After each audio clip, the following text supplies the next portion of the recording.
welcome back to episode 41 of Tall Boy Radio. So without further ado, do we want to say hello and tell us a little bit about what we're drinking? We're in November now, Gazza, so that means you can have a beer. Yes, absolutely. Looking forward to this. After being in the driving seat for a couple of episodes, looking forward to taking slightly more of a back seat. And this week I was originally going to be drinking, I don't think it's that sort of Beavertown Gamma Ray, but yes. I got recommended, and I've never tried before, a Club Tropica. So as I was buying it, I got recommended it. So I'm drinking it out of official TBR merch, and actually it's very pleasant. It's a good one. It's 5.5 tropical IPA it is, and it's lovely. It's very nice. So I'll be giving that a bit of a. I'll be trying that again soon. So, and obviously I might move on to that slightly later, which is the Beavertown one. You can't go wrong with Tiny Rebel. Well, to be fair, I also bought the Beavertown neck oil as well while I was there. So we'll wait and see. Fair play. Andy? I've only got the one drink. It's a JD and Coke. Not JD and Coke, rum and Coke. It's a double trouble rum. Nice. Top man. Coke. Top man. I've not actually tried it yet. So does it differ much from the original one that we tried way back when? I think so. I mean, I had a sip of it on its own when I got it, like whenever it was the weekend. But with Coke, it's a bit different. Yeah, you have to find out. Yeah. What about with Vimto? Cheeky Vimto. Oh, that's amazing. Right. There's definitely a market in that for Andy. Honestly, if you don't market that cheeky Vimtos, then there's something wrong there. But what have you got there? Brewdog, is it? I can see. Brewdog, yeah. So I've gone for the double punk. So obviously, if you're familiar with Brewdog, you'll have tried the Punk IPA, which is their original beer that made them famous. Really, well, this is. Well, they've doubled down on it and called it the double punk, and this one is 8.2. I don't know if it's a dipper. It doesn't really taste like a dipper. It's not got the punch and the body of a dipper, but it's really good. I prefer this to the original Punk IPA. Okay. Because the original Punk's decent. So it is. This is for me. It's too smooth to be a dipper, but yeah, really, really enjoyable beer. Keep your eyes out for that one, guys. So last time out, we talked about Halloween. This time out, we're going to cover off another. It's a British-only holiday, really, isn't it? It's not really celebrated anywhere outside of the UK, which is why I thought it would be interesting to talk about it, because we get a lot of listeners in 22 different countries now. Russia have joined the party, so thanks to that. Starazvicha to them. Thank you for listening. But before we fire into that, like Gas said, the last one that we released, because we do these a week ahead, was the school days episode, and we've had some great feedback on that, sharing the school pics, and we've revealed your school pic tonight. And actually, everybody commented on that photo when we said, "Who do you think this is?" Said they thought it was Andy. They did say they thought it was Andy. Absolutely, yeah. I don't know whether that's a good or a bad thing, actually, but probably a bad thing. There's no beard on it, so it can't be me. Oh, that's it. Yeah. No, that looks like a man who plucked turkeys at school. And if you don't understand the reference, then go back and listen to the school days episode, because that was in there. But no, it's weird because I spoke to Big Grey and I was like, look, obviously I haven't got any sort of on my phone and stuff, digital photos of me, and I was like, come on, Big Grey, you've got to have a couple of photos of me when I was a kid in sort of school uniform and stuff. And then he sent that through, and he was like, "Will this one do?" I was like, "Yeah, that's fine." But to be fair, I did then say, if you got any more, then just fire them across, sort of thing. So, but yeah, so that's like thanks to Big Grey for forwarding that one. Well, we've had a fair bit of emails, messages, and DMs about that episode, which is good. Some of it from people we went to school with. Now, one person who did get in touch was our old pal Dave, who listened to that episode and refuted every story that we told about him. Was that the one that he got stuck in the room? Was that the one that really? He refuted that? I can't believe that. Said it never happened. I said, trust me, Dave, it's your appalling memory. It did. It absolutely 100% happened. I'll be taking a bit of umbrage with Dave on that. It definitely happened. And then he also refuted the story where he got chucked through the curtain into the classroom. I said, no, I remember it. I was there. That definitely happened as well. He's obviously got some sort of selective memory, the poor lad. Bless him. Well, he has. And then, obviously, we started talking about a few school memories ourselves. And strangely enough, it got us onto the day that Margaret Thatcher resigned. Okay. Don't know why. But Dave, again, shared a memory of that. And I was like, no, dude, I don't think it happened that way. But he took umbrage with me on this one and said, no, it did. But, Dave likes, he likes the facts. He likes the facts to be known. But he took it to a different level this time. He actually got in touch, tracked down and emailed A-level government and politics teacher, Mrs. Gunter. Are you kidding? No, honestly, because he's forwarded on the email to me. Brilliant. And emailed her saying, look, which one of these version events are true? And actually, unfortunately, she sided with Dave and not me. So maybe my memory's going as well. Really? Wow. Yeah. So there you go. Thankfully, he didn't mention the peanut butter incident, which he does still take a great amount of glee out of. I can't believe he went to such lengths to disprove a story. I know. If he'd gone to those lengths at school, he'd have got better grades. To be fair, he got better grades than me and you. So that's. Yeah, I was about to say, coming from me, that's pretty rich. Brilliant. So fair play to Dave on that one. But just to tie something else in as well, not necessarily related to that. So this is episode 41, but we've received an email this morning saying that we are ranked on Apple Podcasts in Poland as the 41st most popular documentary podcast. That I don't know about you, that makes me pretty proud. We'll take that, won't we? Today Poland, tomorrow the world. Sound a bit like Adolf there. Also had a fascination with Poland, didn't it? Yeah, absolutely. No, I don't mind that. It'd be interesting. It's interesting, isn't it? I don't know whether that constitutes like one listener or 20 listeners or what. I don't know, but hey, I'll take it.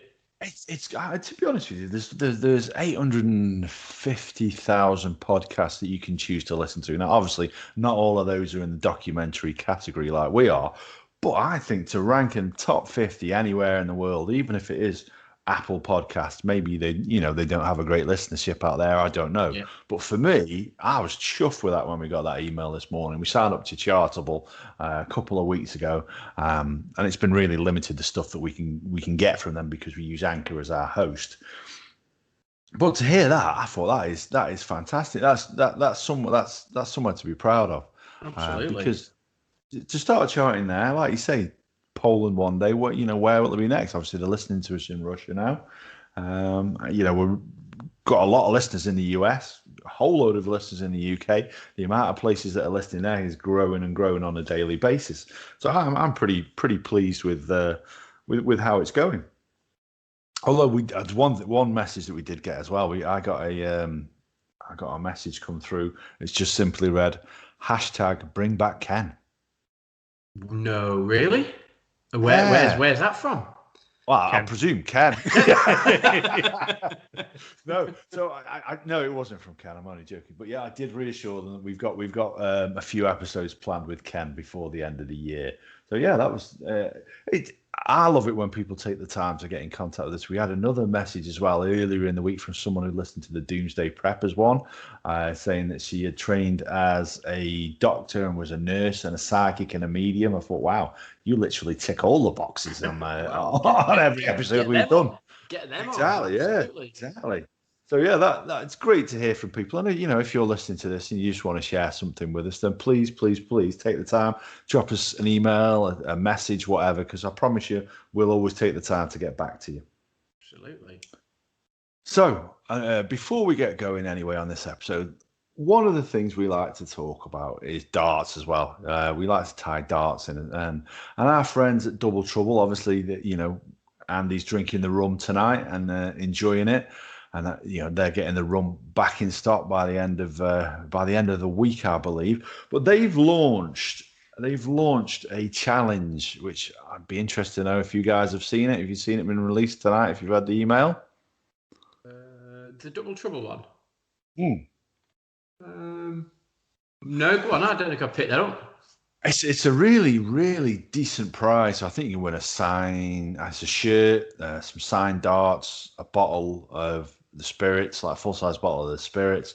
I think they're even going to chuck in their one-off darts around that they have the double trouble darts around, which is pretty fantastic. So what we have to do is create something for social media that will advertise the darts. They're 1 year old. So is that something that you reckon we could come up with and we can do and win?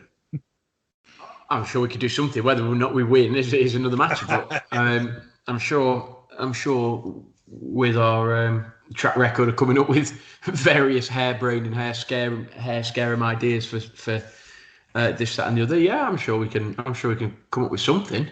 Got to be a post or a picture or a picture or a video, something that involves double trouble. I'm sort of thinking along the Rocky lines with Andy. Andy's not a darts player, but he gets into training, gets himself some rum, some whiskey and some vodka, and all the other different stuff inside of him, and then becomes a pro, takes on me and you and beats us. And then we somehow sort of superimpose Andy's face on Phil Taylor and Russ Bray shouting like 180 or something like that. Something like that. I think we could do something. Look at the power of double trouble, or the power linked in with Phil Taylor's body. Look at the power of double trouble, and I'm sure we could do something. I've got the drinking part down already, so we're good with that. That's 50%. That's it. You just need to practice the darts next to we're golden. So definitely something. I think so. Whether we'll win it or not, but it'd be nice just to share something on our social media, get it on the YouTube so that the listeners of the podcast can see it as well, and hopefully they get them buying some double trouble stuff as well. And also, while they're buying, if they do want to put their hands in their pocket, you can get themselves along to tallboyradio.com, where we just launched our dart shirts on there. So it's a polo shirt with a darts Tallboy Radio emblem on it. And certainly I'll be getting myself one. Just while we're on that, it would be fantastic. There was a prize giveaway on Twitter, wasn't there? And there was design your own darts flight, and I picked up the fact that you'd sort of put a couple of Tallboy Radio sort of designs in there. So that'd be amazing if you could get some darts flights for Tallboy Radio. That'd be decent. Oh, I think so. Yeah, I think so. So I think that guy, I forget his name now. It's Lone Wolf 180 or something like that. I think on Twitter. Yeah. But yeah, so he's going to put together a video of the winning ones while he's making them, and obviously you get a free set of the darts flights as well. But I don't know whether it's something we should maybe look at getting done anyway. So we've talked about doing a few freebies. Maybe we'll talk about that at the end. We talked about a few things planned. Yeah, but yeah, maybe look at that. With our faces on as well. Yeah. Well, no, if we get a dartboard made like Double Trouble did, that's the one we'll need to stick our faces on. Oh yeah, no, actually, that's a good shout, dude. That is. I wonder whether that's it. That is a shout, because that dartboard that they made was class, proper decent. Yeah, it does look good. And if we're going to rock up to the World Cup of Disability Darts in Scotland, I think a few things like that. We're not going to be giving that way though. Goodness gracious, no. But if we can turn up with a few things like that, I think that would look pretty decent. Yeah, 100%. So this episode then is going to be about Guy Fawkes night, Bonfire night, whatever you want to call it. Do you guys just want to share your thoughts on that? Your opinions, what you do to celebrate it. Who wants to go first on that? I don't mind. We sort of celebrate it. So it was a bit of a tradition that pretty much like the whole of Alsager, we sort of trudge down to the Plough, and we sort of every year we go to the Bonfire, and to be fair, we've sort of divulged a little bit and done sort of we've done Betley, which is Betley Bonfire, which they obviously various places have lots of big sort of bonfires, and they celebrate with sort of fairground ride attractions, and then sort of fireworks and music and all that sort of stuff. So we've done Betley a couple of times, but generally we would go to the Plough, and as I say, pretty much the whole of Alsager turns up there, and it's like, hey, oh mate, you're right, and there's guys you haven't seen for God knows how long. What we have done though a couple of times, we've actually been to sort of effectively Scarefest at Alton Towers. So what happens is they do like a Scarefest, and Alton Towers is a theme park in Staffordshire for those that listeners sort of around the globe.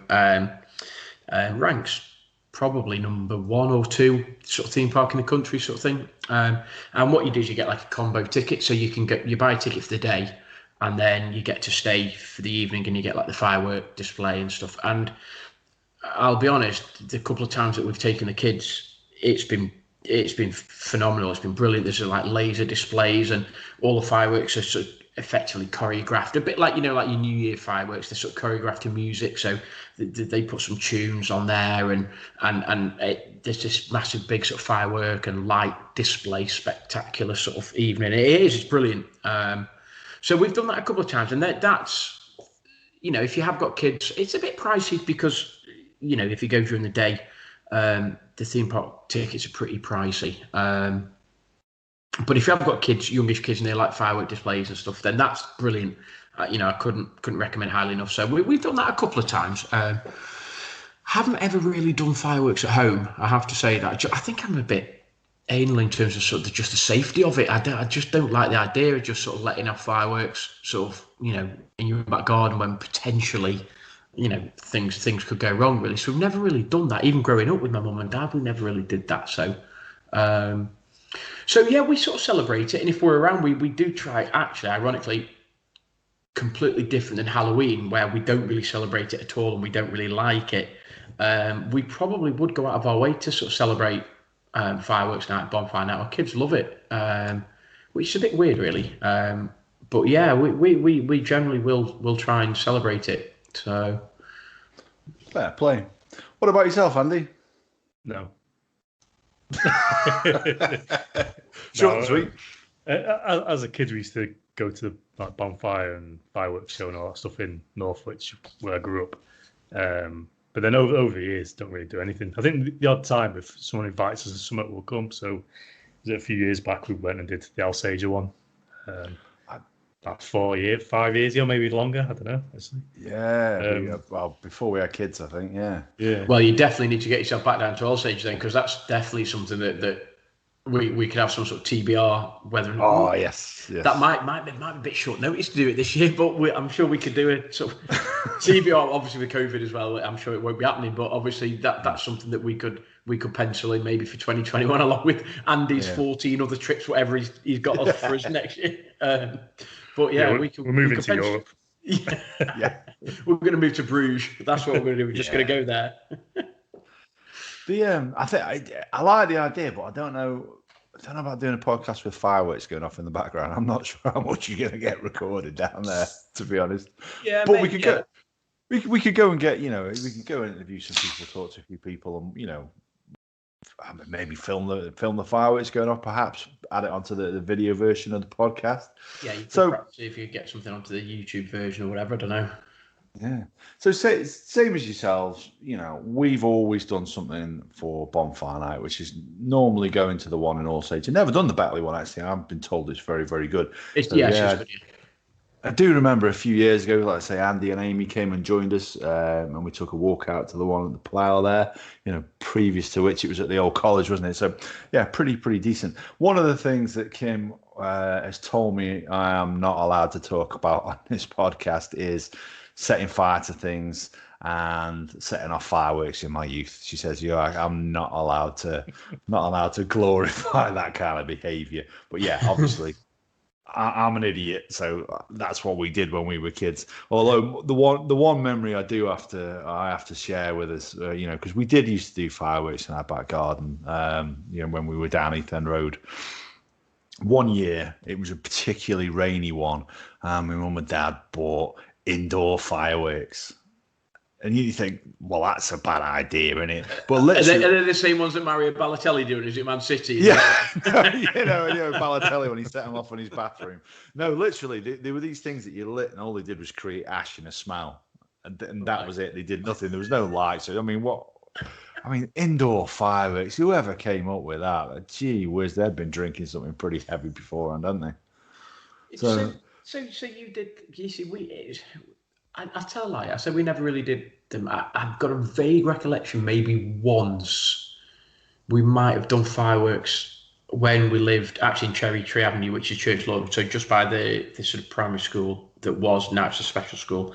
And and I've got a vague recollection. Maybe one year we might have done it at home, and we did some sparklers and stuff. But I've got like this massive sort of phobia of fire. I hate matches and flame and all that sort of stuff. So I think that was like, maybe that was why we sort of didn't. And I was just a bit concerned about like the sort of consequences and stuff in case it went wrong, I think so. But yeah, maybe thinking about it, and again, it might be something maybe I said about, but years and years and years ago when we were dead small, vague recollection of maybe doing once in the back garden, maybe. But it certainly wasn't something that we did. It wasn't like an every year we'd have people over and we'd have like big parties and stuff. It wasn't like that. I think it's just like a couple of family members, I think, for memory. So I think the highlight of the ones that we did was a Catherine wheel getting loose. It's just here, we had a bunch of kids in the back garden, and this Catherine wheel whipping around. Is that the one that goes? Because I think we nailed it to like maybe the side of a garage or something. We just sort of like sort of whizzing round or whatever. I think that's it. Yeah. Yeah. So maybe we did then. Maybe we did do it for maybe certainly once, because I've now got that memory. But as I say, I don't think it was a sort of a religious sort of every year thing. Don't think so. So like I say, we've got listeners outside the UK, which is the reason why we decided to talk about this tonight. So who wants to go first on this one? And I'll throw you under the bus, talking about the history and why we celebrate it in the UK. I see Andy's just unmuted himself there, so he's ready and ready to go. Well, it's funny because I had a chat with my my eldest daughter, and she was sort of talking to me about Guy Fawkes and the history and this, that, and the other. So I'll let Andy go first, and then I'll tell a story that Amy recounted to me. So Andy, do you want to go first on that? Show us your knowledge about Guy Fawkes. Oh, all I was going to say is I'll let the teacher go first. Oh, so you're going to throw me under the bus then, are you? Thanks very much. Bearing in mind I'm not a history teacher. So I suppose my knowledge of Guy Fawkes is obviously there was the gunpowder plot for those people who are listening from abroad. And it's basically a plot that Guy Fawkes was involved in, that a group of dissenters weren't very happy with the way the government and the country had been run, so they basically created a plot to blow up the House of Parliament. And this is going to sound really awful now. Was it Cromwell or some? Was that about the time? Was that? I don't know whether that was the time or not. I don't know.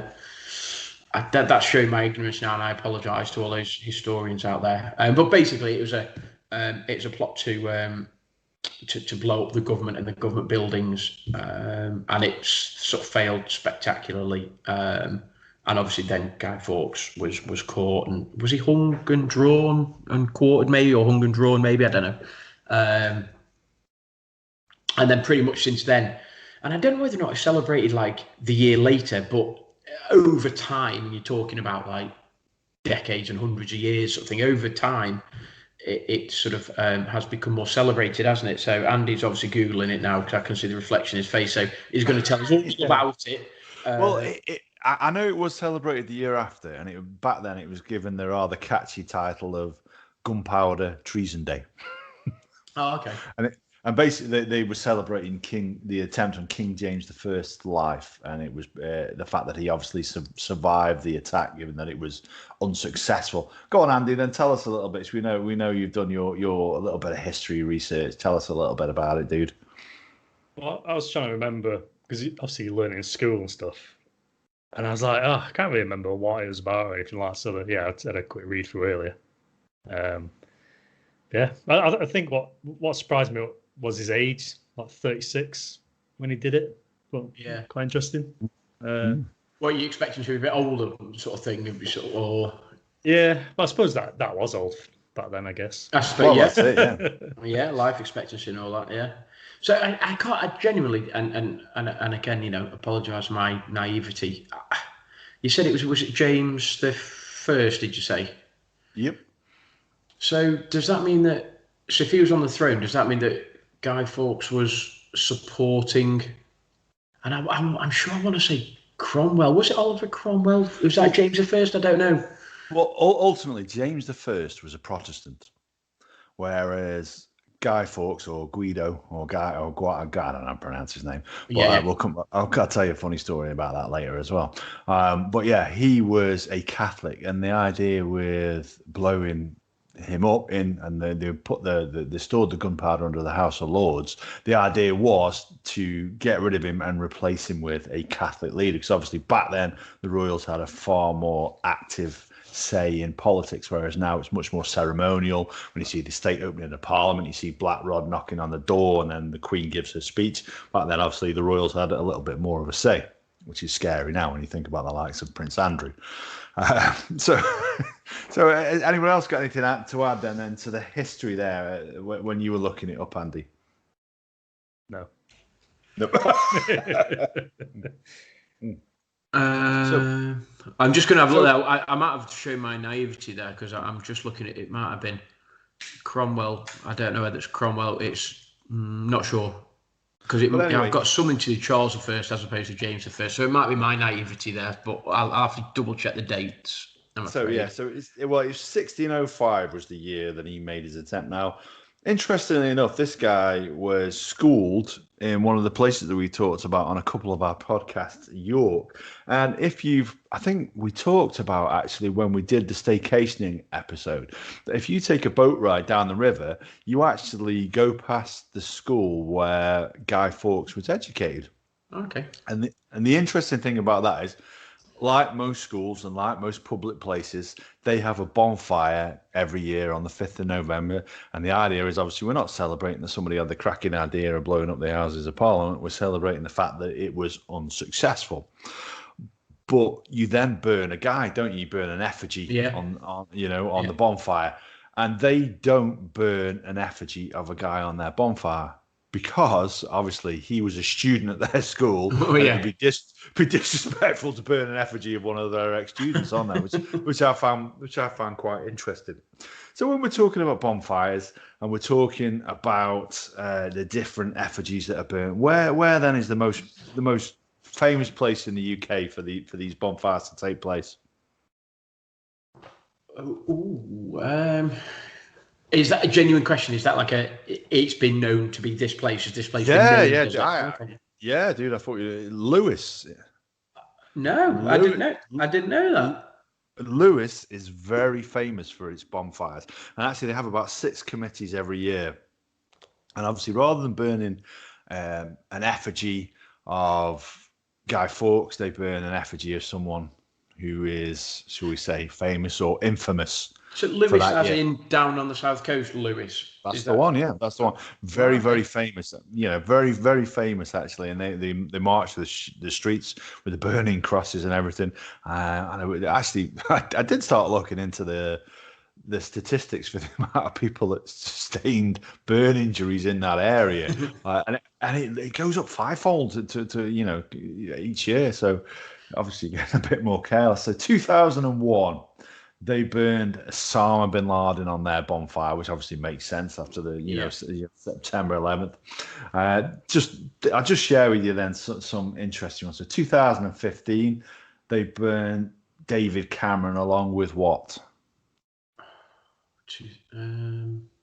Famous story about Cameron that year. 2015. It was a pig. Oh, right. Okay. But yeah.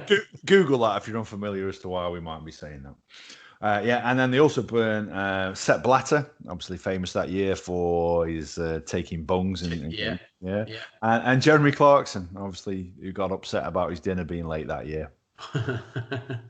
Wow, Sepp Blatter, for those people, was he UEFA or FIFA president? Was it something to do? Was it some bungs he'd been taking, or basic corruption in FIFA or something? Was that the year? I think maybe. That is the one. 2019, it was Nigel Farage, Boris Johnson, and Jacob Rees-Mogg. What do we think that might be related to? Really? Yeah, wow, they burn effigies of those three cases. Okay, and Boris Johnson now our Prime Minister, Mint. Yeah. So 2020, obviously, the bonfires have all been cancelled around there, including the ones in Lewis. So who do we think might have been the effigies that may just have found their way onto the bonfires of Lewis this year? Matt Hancock. Wow, what's he done? Well, depending on whether you think he's done a good job or bad job. Oh, that fella, yeah. I was thinking of the nobody, none of our schoolmates were ever. No, I was thinking of the dude who did the one show, but no, that's somebody else. No, not him. I suppose you got a Trump. Yeah, would he be on there? Maybe, I don't know. Possibly. Trump has featured before, so yeah. Chinese bats. Yes. Yeah, whoever the guy was in the wet market in Wuhan or whatever that first ate that piece of meat or whatever it was, I suppose you could have him maybe. I don't know. Prince Andrew surely would feature. I'd have thought he's had a bad year, hasn't he? He has had a bad year, to be fair. Yeah, and Annus Horribilis, as the Queen once said a number of years ago. About her own son as well. Yeah. Who else had a bad year? Well, I would. To be fair, you could go through a few, couldn't you? And that's a whole new podcast sort of thing. Yeah, I do think Bojo would have found himself. Well, I think we've got scheduled in an episode to do on Brexit as well, haven't we, before the end of the year? And Ken, whoever sent us the message saying bring back Ken, I think Ken is going to join us for that Brexit episode. To be fair, looking at a couple of things that I've got planned for sort of 2021, and we'll get to that later. There's a couple that Ken is definitely going to be in on. And with his insight and stuff. So, I don't know. It's hard to think who would it be. Prince Harry. Yeah, Prince Meghan Harry Markle. again. Yeah. Well, I don't know. I think that'd be a bit, a little bit. I think she's faced some unfair criticism personally. But anyway, so let's take it on to something a little bit more upbeat then. Bonfire food. What when you're outside, it's the one time of the year once it's cold, you tend to fire at the barbecue. And whenever they've done it at the cricket club, they always fire at the barbecues. The other bit of food, which is synonymous for something for cracking your teeth on, candy apples. Are you a fan of them? No, don't understand it. Don't get it. They're not bad, but they're not beard friendly, so I don't have But like little treacle sweets are pretty good, but yeah, you're not going to have many teeth left then. No. Well, they are an American invention. New Jersey, it was 1905. William Kolb, I think the chap was who invented it in New Jersey. Or maybe 1908 actually. So yeah, he was creating this candy to put onto sweets, and then he added it to apples to put in his window, and they started selling, and he sold so many, and then literally it's gone around the world, and it's something that we eat. But what would be your perfect bonfire food then? You buy the bonfire. What is it you're throwing on your barbecue? It's got to be. I mean, if you're having a barbecue at home, actually, it doesn't really matter. It could be, I suppose. Typical sort of hot dogs, or for me, like ribs. So you could have some ribs in some like nice sort of smoky, sort of spicy sauce. That'd be pretty decent if I was at home. I'm gonna say like a hog on the barbie, then you have like a pulled pork sandwich or something like that. Yeah. Eat that now. Pulled pork barbecue, you could do that sort of. But I suppose the thing is, like when you go to Alsage and you go to Betley and stuff, there's loads of the fairground rides there. So they do the traditional like, burgers and hot dogs, and they do like candy floss and toffee apples and all of that sort of stuff. And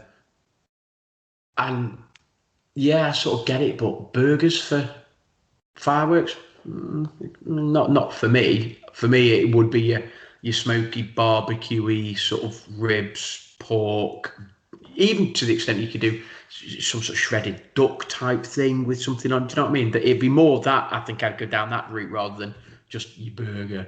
I know my kids would say like hot dog and burger. That's what they'd say, but that's what I look for, to be honest. Yeah, just like a German sausage, something like that. The things you'd sort of find at Manchester markets. And actually, just while we're talking about food, and literally all we mentioned there is meat. So this week, Kim decided to explain to Matilda because he was asking, where does meat come from? Where does my food come from? She started asking about that. We don't lie to our kids. So Kim decided to tell her. So now when she sits at the table and she's finished, and we had gammon the other night, she sat there and said, "Can I have some more animal, please?" Okay. At least they didn't call it Peppa Pig. Well, that's it. Yeah, Yeah, don't say that, dude. No. Seriously, you have a little bit more pepper. Oh, actually, no, this one's suckling. This one's a George. And for those people listening in foreign countries, just go Google Peppa Pig, and you'll understand. Yeah, but for the love of God, don't watch it. Yeah, Peppa Pig's ace, dude. Do you not like Peppa Pig? Oh, I'm tired of Peppa Pig, dude. I've had it now. I've 3 and 1. Like literally, Matilda's just growing out of it, and now Jacob's loving it. It's like, oh, dude, you know, Kim's saying she wants a third. It's like, no, I can't do any more years of Peppa Pig. Peppa Pig is mint. George is the best, by the way. Daddy Pig's pretty cool. George is pretty cool. Mr. Skinny Legs is also quite cool as well, but I know you're not a fan of it. So no, we're going to do an episode in a couple of weeks' time on phobias, and yeah, we Mr. Skinny Legs might just get a mention of that because he terrifies me. So the other thing then about Guy Fawkes, our friend Guido, and I said I'd tell a funny story about that. We went up to York last September, I think it was the last time we were there. And you do see a lot of street artists dressed as Guy Fawkes there, wearing that sort of V for Vendetta mask. And there's a guy there, and Kim said, "Oh, Guy Fawkes." I'd had a couple of beers. I went, "Well, hey, Guido." And she thought I'd call this guy a weirdo. And then proceeded to tell me off. And it's like, no, I didn't call him a weirdo. But you saying that now makes it look like you think he is one. But hey ho. So yeah, that Guy Fawkes mask that has become very prevalent. If has anybody seen the film V for Vendetta? I have. Yeah. To be fair, I just thought it was okay. It's not the best film I've seen. It certainly isn't the worst film. But I couldn't make my mind up whether or not they were they trying to sort of synonymise the anti-government anarchy sort of with Guy Fawkes. Is that why they chose that mask in particular? I think that's what, obviously, because of his act against the Houses of Parliament. House of Lords, yeah. Basically, it's against any sort of the politics, the financial institutions such as the banks. You know, so it's an act against them and unifying people and giving them that level of anonymity, which is the idea behind the mask. Yeah, I've seen it, and it's an okay watch. It doesn't rank, it doesn't rate in my sort of favourite films and stuff. But yeah, I've seen it. It's okay. Yeah, I've not watched it. I did actually. I meant to watch it actually before tonight. But I tell you what, I've been maxing out Christmas films the last couple of nights, so I apologise for that. Dude, it's October. I know, but I love a good cheesy Christmas movie. You do like a good Christmas movie, to be fair, but surely not in October. Oh, I tell you what, dude, Tree will be up next week. No. And have you seen V for Vendetta? Yeah, I loved it.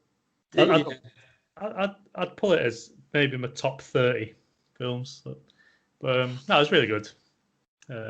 I like Hugo Weaving, and obviously he's the character Vianney or whatever it is, or I can't remember now. Be the woman, or better in Lord of the Rings, but there we go. But yeah, it's worth a watch. Yeah, no, absolutely, yeah, it's worth a watch. I mean, I enjoyed it. It just wasn't it's not even one of my favourite films, top films, whatever. But it's worth a watch. Yeah, it's definitely worth a watch. Cool. So, like I say, you know, when we talked about doing an episode on Guy Fawkes, Bonfire, it was a nice idea, but we didn't have an awful lot to talk about, did we? Really, let's be honest. You know, we shared our stories there, but the one thing that did get me thinking was that it is a celebration that is unique to the UK. And what I started thinking was, what would you like to visit that is unique to another country? Which celebration is the one that you would like to go to somewhere in the world to celebrate? Would you like me to go first on that one, Chuck? Yeah, you go first, yeah. Because there's two. There's two that really jump out for me. One would be, obviously, we in the UK celebrate Shrove Tuesday. But in America, more specifically Louisiana, you've got Mardi Gras in New Orleans. That massively appeals to me. That, you know, I've seen you watch the Bond films about it, and everything I've seen I would love to visit New Orleans. We talked about last time doing a podcast from there would be our ultimate goal, and that is one place I would love to visit to do, just to do that festival there and do it properly. Get out in the streets on, is it Bourbon Street there, and just enjoy some Southern spirits and taking the whole atmosphere. I think that'd be phenomenal. And Mardi Gras obviously means Fat Tuesday, doesn't it, in French? That's where the expression comes from. And also, interesting enough, that's where the word carnival comes from that Mardi Gras experience, because for Shrove Tuesday, people would give up meat. So carnival, to go without meat, is what that means. So that's something I'd love to do. And the other one that really springs to mind is Mexico, Cinco de Mayo. That is something else that, I've seen, if you've ever seen your brother, well, his lookalike anyway, Carl Pilkington, going down there for those celebrations. I'd love to do that. That looks amazing. Yeah, that was on my list, that one. And also the Chinese New Year, the way they celebrate that. Yeah. Quite good. Gaza? I think Mardi Gras would be mint. I'd take your lead on that. I don't know whether it's a festival or it's a celebration. I'd quite like to do the Pamplona run. The running of the bulls and the sit in Pamplona. And weirdly, and I don't know where it's come from, and I don't know why. Honestly, don't know why. I've got this strange fascination with that as an event where you've got all these people that effectively do the running of the Pamplona bulls and all that sort of stuff, and I'd love to just go and see that as a sort of spectacle, I suppose. See or take part?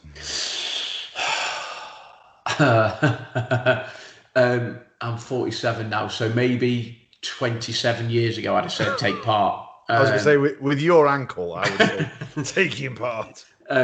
Taking part, I think now, again, it goes back to the episode, whichever one it was, that we talked about sort of consequences and responsibilities. Obviously married with kids now and stuff. I just, it'd be sod's law that it'd be me that would get like in a spot of bother.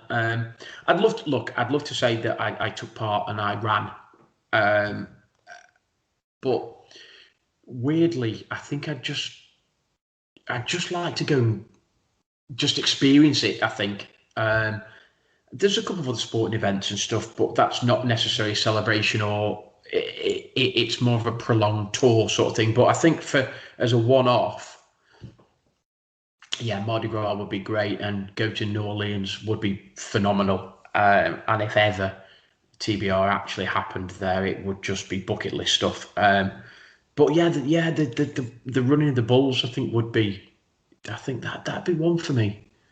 Don't know why. Don't understand where it's come from. Don't understand why it's got such a hold over me. But yeah, I'd love to go and see that. It's not one that appeals to me. I'm not that comfortable with how the Spanish treat bulls, if I'm really honest. No, and I would be. I think I would be quite uncomfortable with a bullfight. And does that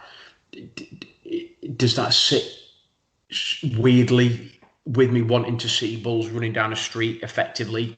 The bullfight, I think, it doesn't sit very well with me, just because effectively the bull has no means of escape and no way out.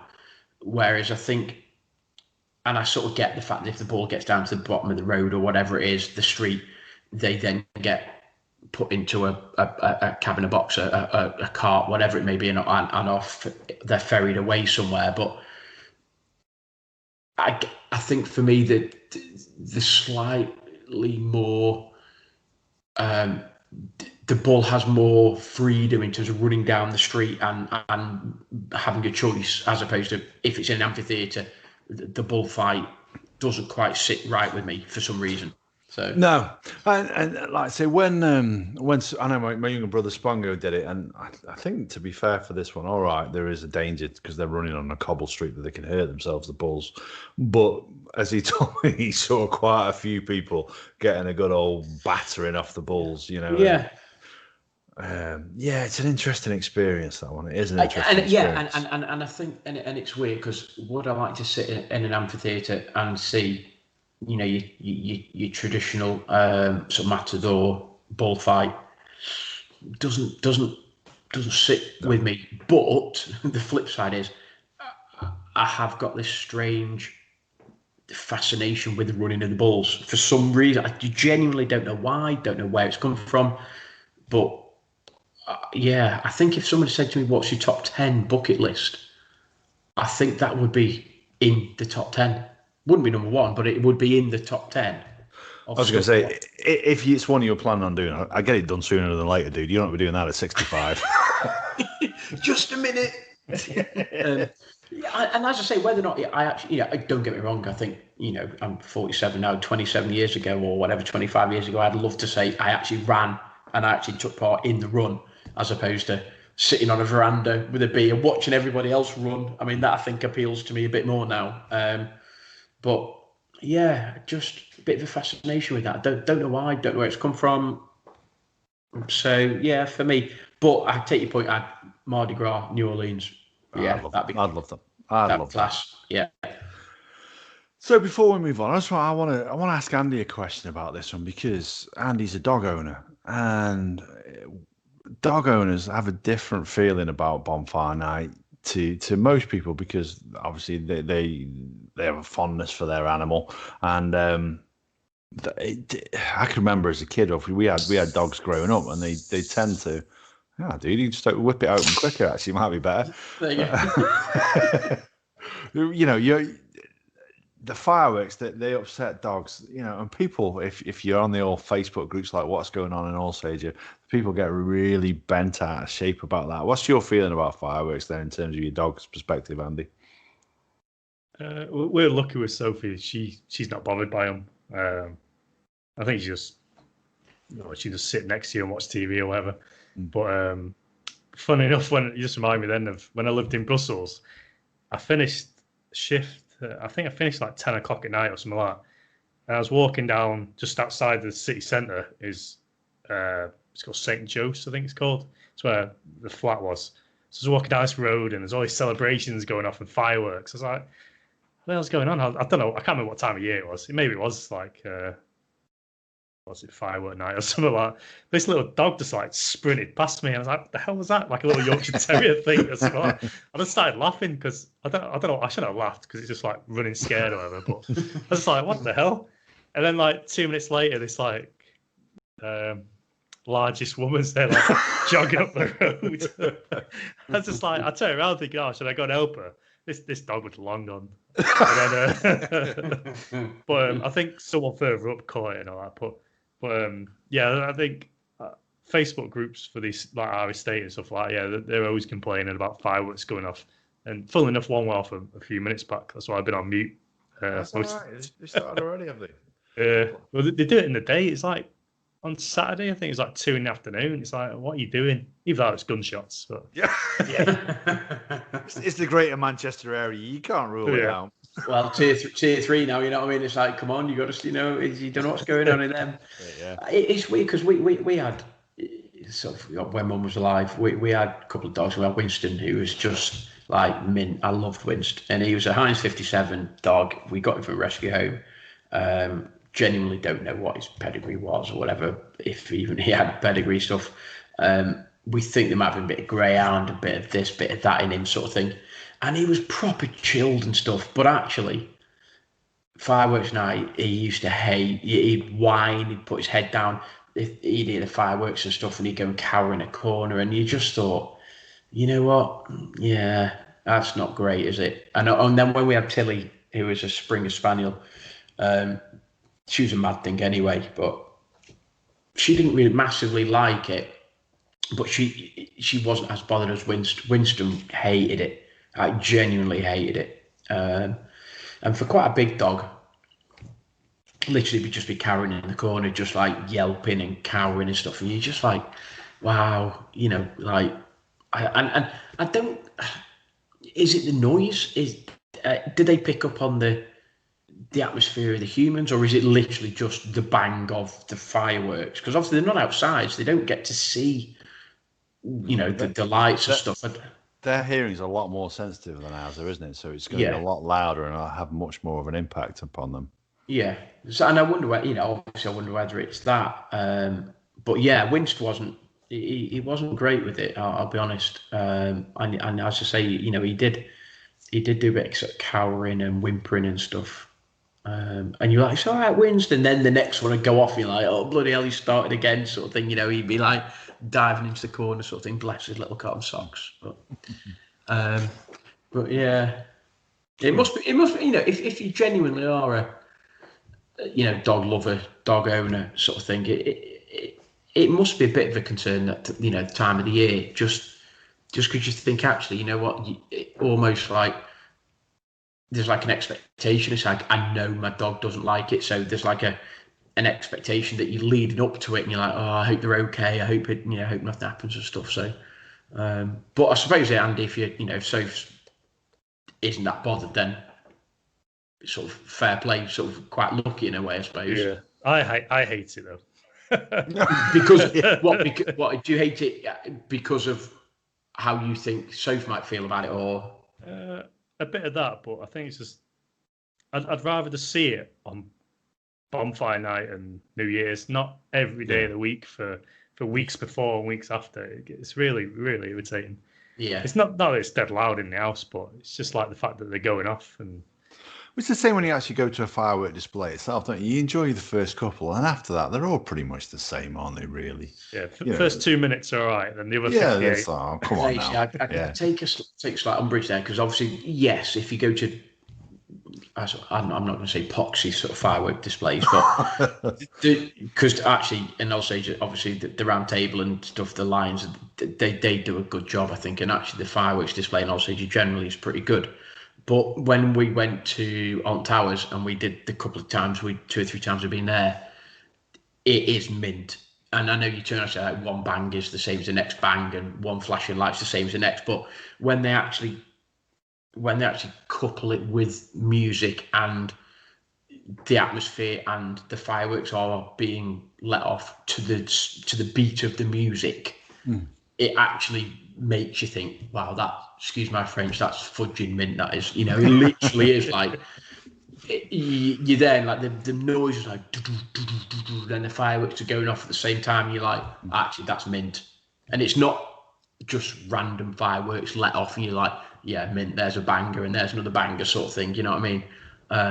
And these places spend fireworks are expensive, so these places must spend I don't know, but you go to Alton Towers and you go to other places and you think they must be spending like millions of pounds on these fireworks, because they're there for sort of half an hour, 45 minutes, just literally firework after firework after firework, and you're thinking, that I mean, don't get me wrong, obviously they make it back on the ticket prices and stuff, and I get that, but so yeah, I sort of take a bit of umbrage in terms of one's the same as the next, but I suppose locally, yeah, you hear one and you see one and it's like, oh great, there's another one sort of thing. But when you go to a big event, like say, if you haven't been, then the Alton Towers one is mint, and they've got the laser display and the whole atmosphere is brilliant. Absolutely brilliant. So I definitely recommend that. I think as well, I could be wrong in saying they've had the fireworks World Cup or something like that in Blackpool, where they have a load of countries competing against each other off the pier. I'll be honest, I have seen that, but I've had a few too many beers really to take it all in. If I'm going to be really honest, it's not something I could talk about here now and do it justice. Yeah, there was just some lights, there was just a bit of noise. It was fun. Yeah, I didn't really see much of it. Yeah, I could have been passed out on the floor and just staring at a light in the toilets if I'm really honest. No, that's not true. No, that's not true. But so this has been like last time we did Halloween. This time we're doing Bonfire Night. So we've got 2 more seasonal podcasts we're going to drop before the end of the year. So, well, actually, no, because one of them's technically next year, because we're going to do one for New Year's Day. So January the 1st is a Friday when we drop a podcast on a Friday. So we've got something planned for that. We've got something special for that our PR man, Bill, has come up with the idea for that. And we're going to use that one. So the next one that we're going to do, the next seasonal one that we're going to do is a Christmas episode. Bear in mind, you know I love Christmas, and I've already started watching my Christmas movies.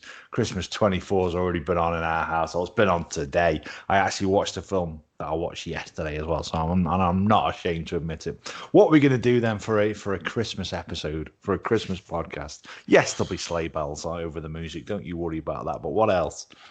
Nothing. And it's the Grinch. I think maybe we got to dress up. I'll take part of that.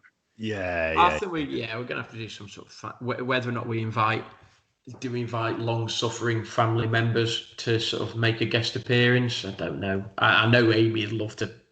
My Amy, not Andy's Amy, but my daughter Amy would love to sort of make a guest appearance on the podcast at some point. Yeah, get her on. So I don't know. Yeah, what are we going to do for Christmas?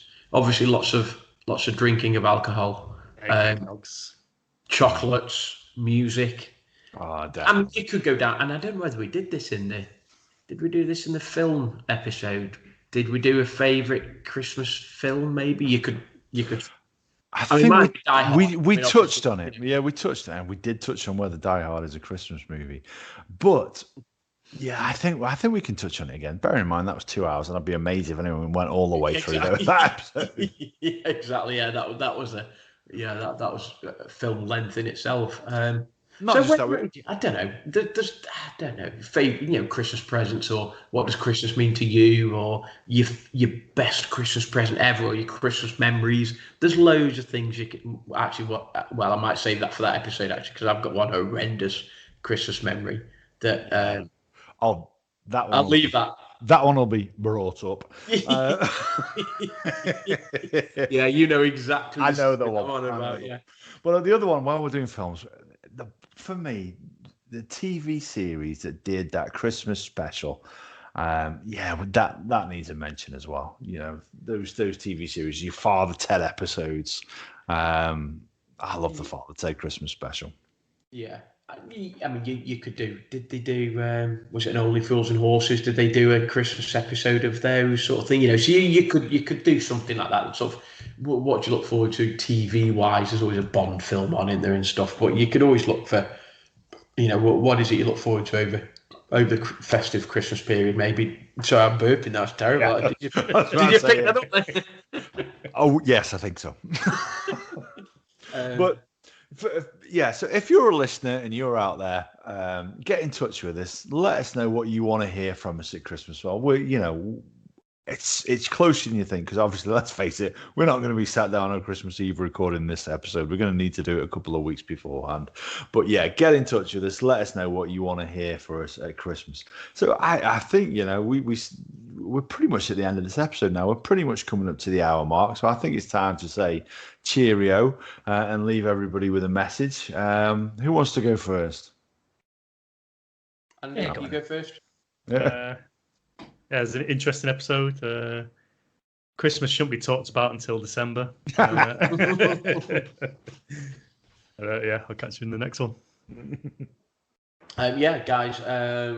Enjoyed this one. Slightly more light-hearted, I think, than sort of a couple that we've sort of done recently. But yeah, enjoyed it again, and I agree with Andy.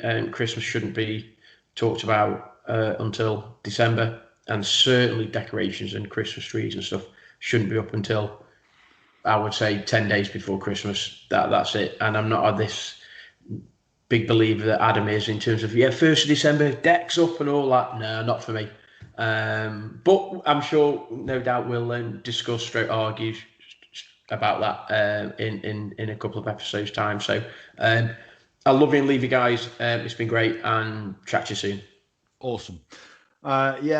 Christmas decorations, you got to put them up now. I'm proud of you. Go for it. I actually have I have an aftershave that I wear only in the Christmas period, and I've already got it out. So that's good news for everybody. So until next time, when no doubt we'll have plenty more stuff to talk about. Take care.